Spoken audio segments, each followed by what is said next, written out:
Hello. Good morning, Ajahan. Yes, so thank you very much for sparing time for our students, and we will start taking few questions. We have selected few students and they have given us the questions, and camera will focus them.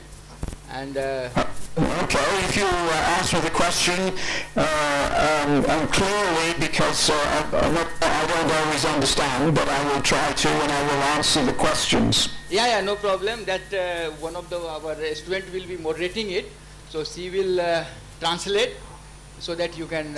It will be clear for you, right? So now I give mic to Miss Venu Mankar. Yes, take it. So now I give mic to Miss Venu Mankar, who will be moderating the question answer session with you, right? Very good. Oh. Good afternoon, sir. Good afternoon, and obviously good afternoon to all your students. It's fantastic to see them all in the audience, and I hope they were interested in what I had to say. Yes, sure, sir. We'll start our question answer session. I would ask Rushi Mehta. He'll ask you one question. Come. Good morning, sir. My first question is, why does hair turn grey as we grow old? How does what? Why does hair turn grey as we grow old? Hair? This hair?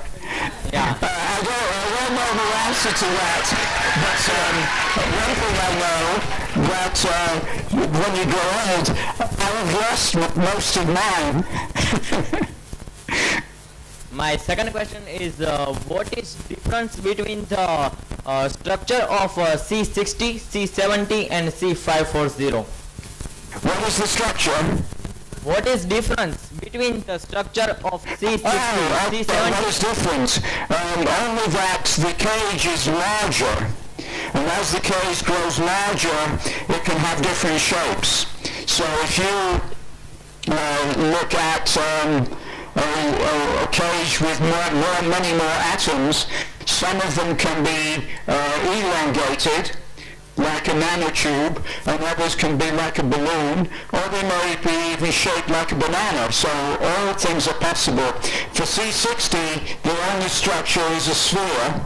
For C70, the only structure is one in which there are 10 carbons in the waste.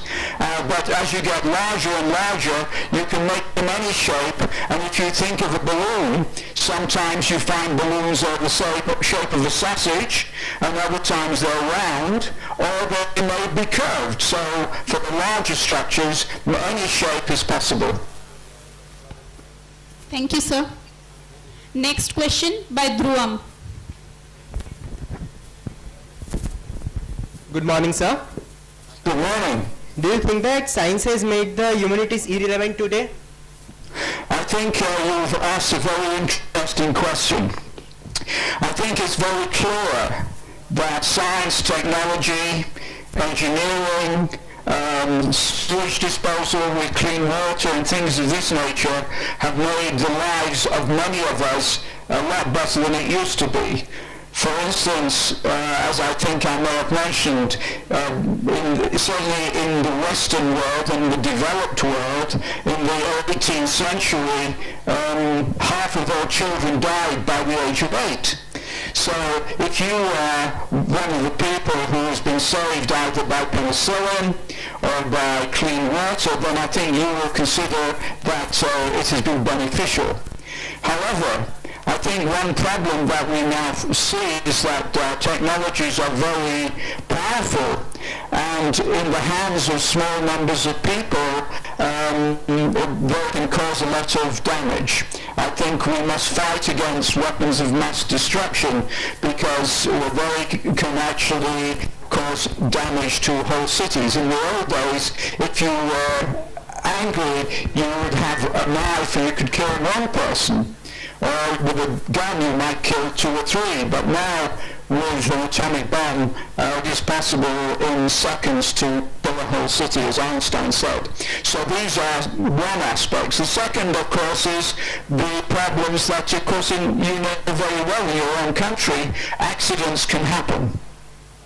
And I think we should really be careful to ensure that if we can, we have as few accidents as possible. I mean, we know about the accident to the reactor in Japan. However, you know, there is a need for electricity as civilizations become more dependent on power. There is a need for more power, and we have to now balance that need of society. I mean, do you have a mobile phone? Have you got a mobile phone? Do you have any more questions? Yes. No, I'm asking you. Do you have a mobile phone? Yes. I have a mobile phone. Yes, go ahead. You do have a mobile phone. Yeah. Well, then you want electricity, yes? Yes. So there's a price to be paid for this in countries that don't have oil.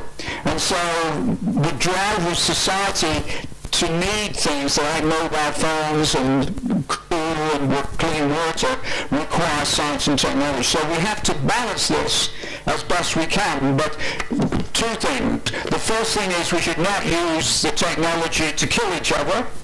And the second thing is we should recognize that we must do our best to ensure that accidents don't happen.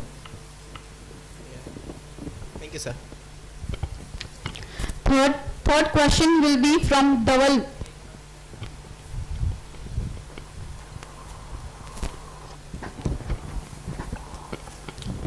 Hello.